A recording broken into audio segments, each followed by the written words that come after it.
All right, hello, my name's Charlie Lloyd. I'm a custom knife maker and farrier by trade. This is one of the knives I just finished. It's an integral out of 1084 high carbon steel with a Koa handle, forged out by myself, hand finished. I started making knives about 10 years ago, just because a farrier works with metal, and I saw an article in a farrier magazine about somebody who made a knife out of a rasp, and I was like, let me try that. So I tried it. I got with some master smiths, Steve Swartzer, Ray Rybar, Al Pendre, and I learned from them, and I've done some trial and error on my own, and I'm continuing to build my business. Another knife I like to make is a San Mai. This is 3 pieces of steel, forge welded together, and then as you work it, it reveals the different materials. It's a nice contrast of materials, and then I have started into the fillet knives and the kitchen knives, and they're just more of a utilitarian stainless, but their price reflects the amount of time, but they're very useful, and I find I have a lot of customers that enjoy having a sharp kitchen knife that they don't have to do a lot of upkeep with. And I like to make mosaic Damascus.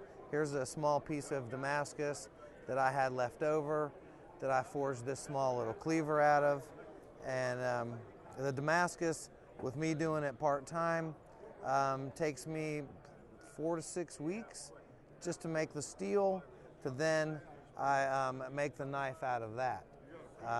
But it's something that I'm passionate about. I'm continuing to add tools to my shop, and trying to learn by my mistakes, which I make quite a few of, but it's definitely an opportunity to learn. And I just started doing sheaths, which is, we just started on the road. That's all I got. Thank you. Okay, great. Now here's the question I want to ask you, and I'm springing this on Charlie right now.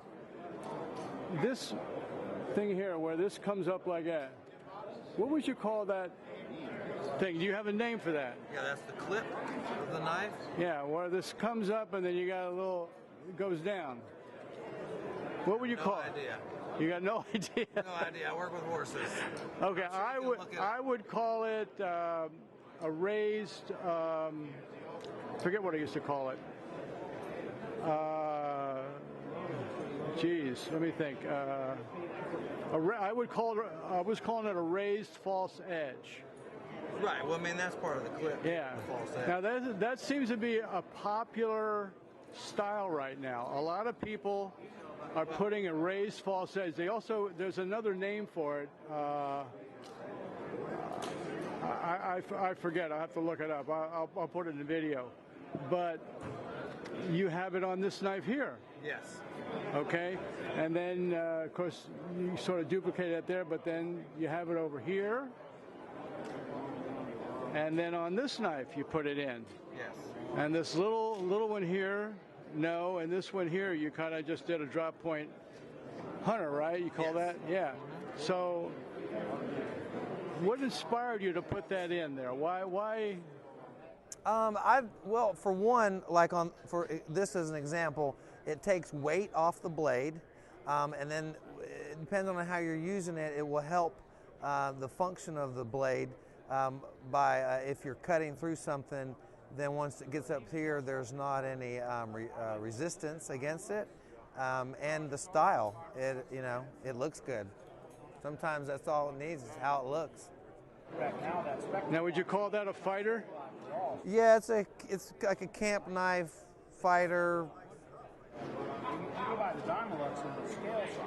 Okay, now how would you describe that one there then, let's say, the next to it? This one? Yeah. This is an integral hunting knife with a clip point, nice little geometry to it. And it's got a Koa. If you put it closer to the bolster, it kind of works as a thumb rest. Yeah. You know? Right. Yeah, and that's the thing, is to have it close. This one, it'd have been nice if it was a little bit farther back, but it still fits your hand real well. You got it curled in here, so your fingers grab it just real nice. And then you can also use it like this, a lot of different ways.